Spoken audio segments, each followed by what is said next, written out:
everyone, and welcome back to my channel. Today I am going to be reviewing The Hate U Give by Angie Thomas.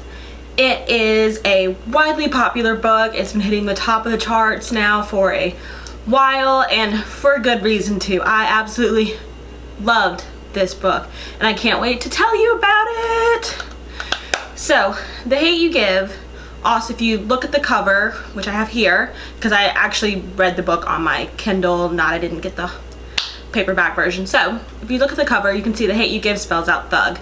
And the concept of thug and the hate in the words, The Hate U Give, come from Tupac lyrics, which are further explained in the book.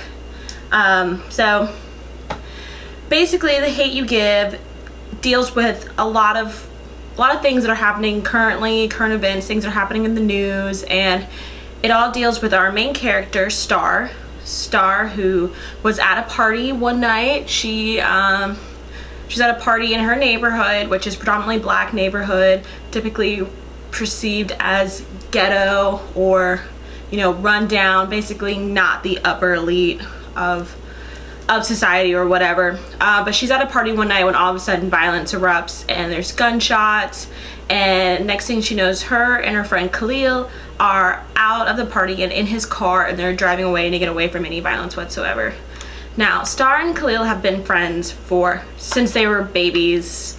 She talks about how they spend time in the bathtub together at his grandmother's house, but the two of them become distant. And even though they become distant from each other, the way their lives take them, they still remain good friends. So as they escape this party, they get pulled over by the cops, and the cop, who is white, and both of our characters right now are black, tells Khalil to get out of the car. He has no reason for him to get out of the car. He had no reason to pull him over, but he pulled him over and tells him to get out of the car. And from there, Khalil gets out of the car and he tries to follow directions from the police, but he keeps asking, why am I being pulled over? What's going on? What's happening? And the cop doesn't listen to any of his questions, doesn't do anything whatsoever. But after he gets his ID, he goes back to his police car. At that point, Khalil opens the door, looks in the car, and tries to ask Star if she's okay, because of course Star is in the passenger seat, and as anybody would be, she's freaking out. But she's trying to remain calm, because we all know as African American, when dealing with cops, we must remain calm. But she tries to remain calm, and by doing so, the cop fears for his life and shoots Khalil in the back multiple times. At that, Star runs out of the car. She goes over to where Khalil is now dying on the ground, where the police officer has not called for help, has not called for an ambulance or anything, where he's dying on the ground, holding her best friend and watching him die. And at that same time, the cop comes over and points a gun in Star's face and tells her to back away. So, that is how this book begins.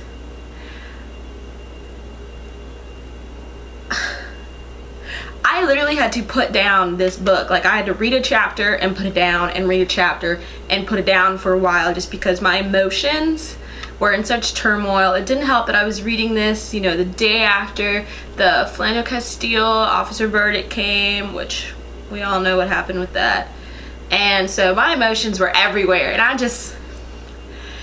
couldn't deal with it. But so for the rest of this amazingly well-written novel, Star has to decide what she wants to do.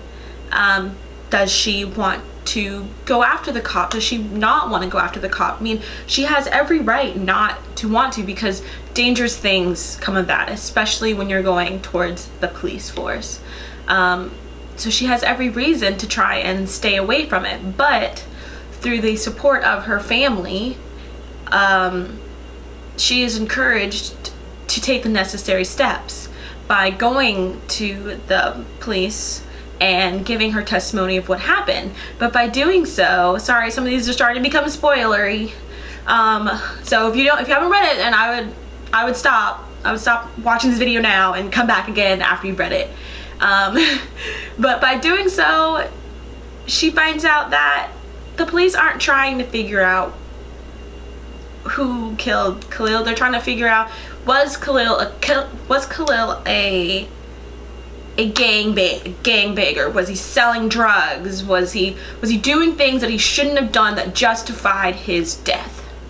So Star has to try and convince her story that they weren't doing anything wrong. They were driving home from a party. He asked her whether she wanted to be dropped off at home or at her dad's grocery store, but they got stopped in the middle. All Star can remember is she also could have ended up the one dead, but they don't really care about that. They're trying to figure out who is Khalil and how can we run his name through the dirt to make it seem like he justified being killed. Through that, Star is also a part of two different worlds. She goes to the private school, the prep school, that's 40 minutes away from home instead of going to the public school down the street. Her parents spend lots of money to send her there, but by doing so, she is the one of few black kids there. So she has to deal with the world of, these people don't really know what I'm going through. These people don't understand, and it's something they can never understand because they've never been looked at as someone who could be dangerous. They've only been looked at as these white upper class with a lot of money and a lot of power. And so she has a hard time with that, even talking to her boyfriend and her best friends, because they don't really know the other side of her life, living in an area that's not a gated community, that doesn't have security, that does have more drug dealers than pharmacists. Like, it's something that she also has to deal with, and her only support system is through her family. And she even struggles with that a little bit because her uncle, a man who kind of raised her, is also a cop in the same precinct as Cop 115 is.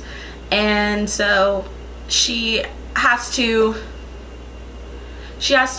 balance that out. She has to balance out her life, and she becomes just something that she never thought she'd be. She has to decide, does she want to be a voice for Black Lives Matter, or does she want to just go about her life as best as she can?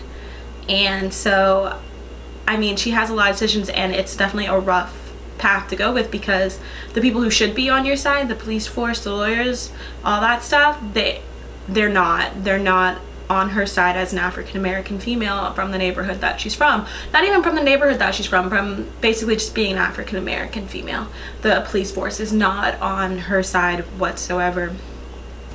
But I can't talk about it anymore because my emotions get riled up and I get just jumbly and just crazy. But if you haven't tell, I absolutely love this book. I loved everything about it. I loved the story it told. I love that it gave you both sides of someone who has, of not just someone who, well, not even both sides, gave you a lot of different perspectives from one person who lives in a lower income community but goes to school in a higher income community, who has a cop, who has a family member who is in the police force, and who has family members who have been to jail and have been on that side of drug dealing. So she has a lot of different perspectives in life, and I thought that was just amazing because, I also felt a connection with Star because, I didn't necessarily live in a low-income neighborhood. I did not. I was very fortunate in that. But I did live in a predominantly black community and went to school in a predominantly white area where for most of my elementary school, I was literally the only black person in my grade.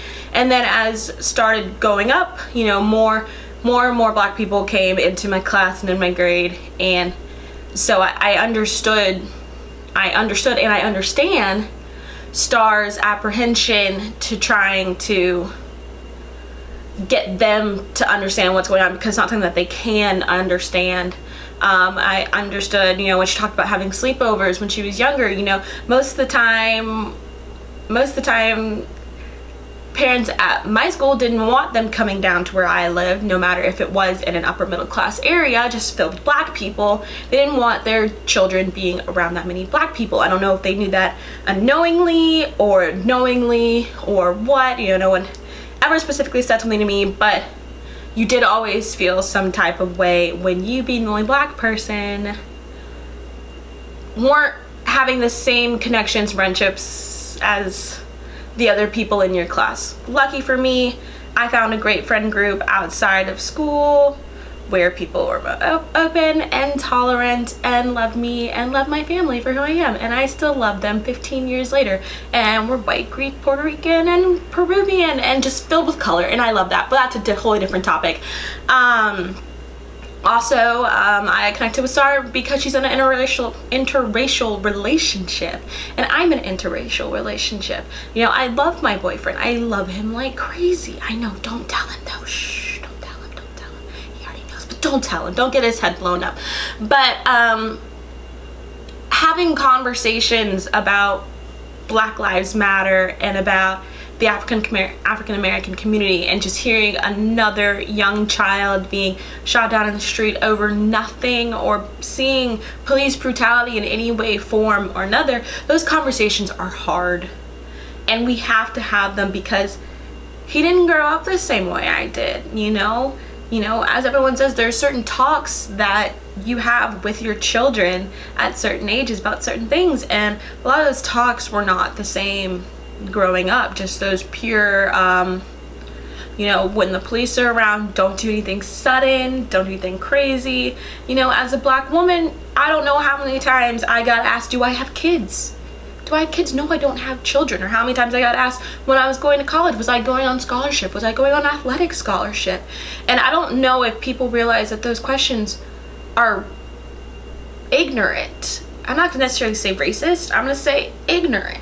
That you expect me as a black woman to either 1, have children, 2, have baby daddies, 3, have only able to go to college on some sort of athletic scholarship, not academic scholarship, an athletic scholarship. But also, once again, topics for other times because those get me riled up too. I also really loved this book. Sorry, I'm looking at my notes so I don't forget any of what I wanted to talk about, but I think that Angie Thomas just did a great job bringing all those perspectives to this book and to people's lives. And I think that everyone should read it, of all colors, of all genders, of all races, of all everything. I think everybody should read it because it does a very good job. It, you know, it brings a lot together. And I think this is great for her debut novel. Like, can you believe it? This is her debut novel. Something so powerful and so strong, and she is amazing. Like, black girl magic, obviously, it's fine. But I'm gonna stop rambling now. I'm gonna stop rambling about how much I love this book because this video is probably getting a little long. Not too long, but a little long. Longer than most.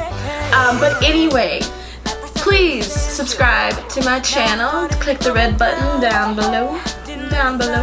Also, don't forget to find me on Instagram and look at my blog. You'll see all of those linked below as well. On my blog, you'll see more fun things, more traveling, more things, other things that I do. Might bring those in, who knows.